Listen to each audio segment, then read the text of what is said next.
గురుగారు, వృషభ రాశి వారికి ఈ వారం ఏ విధంగా ఉండబోతోంది? వృషభ రాశి వారికి దివ్యమైన కాలం కొనసాగుతోందండి.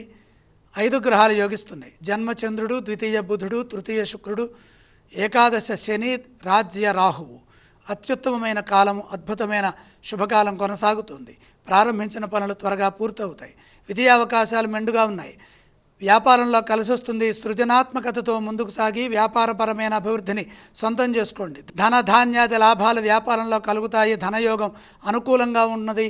బాగా కృషి చేయండి. ఉద్యోగంలో కలిసొస్తుంది. ఉద్యోగంలో ఉన్నత శిఖరాలను అధిరోహిస్తారు. ఎంత సాధన చేస్తే అంత ఉత్తమమైన ఫలితం లభిస్తుంది.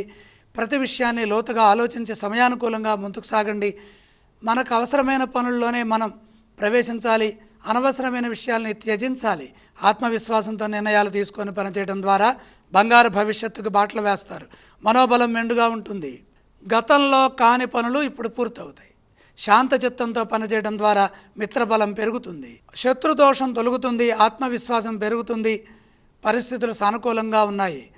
వారం మధ్యలో మేలు జరుగుతుంది. ఈ రాశి వారు ఏ స్తోత్రాలను పఠించాలి?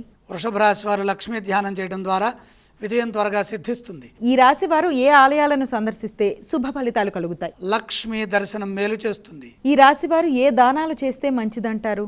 దానాలు అవసరం లేదు.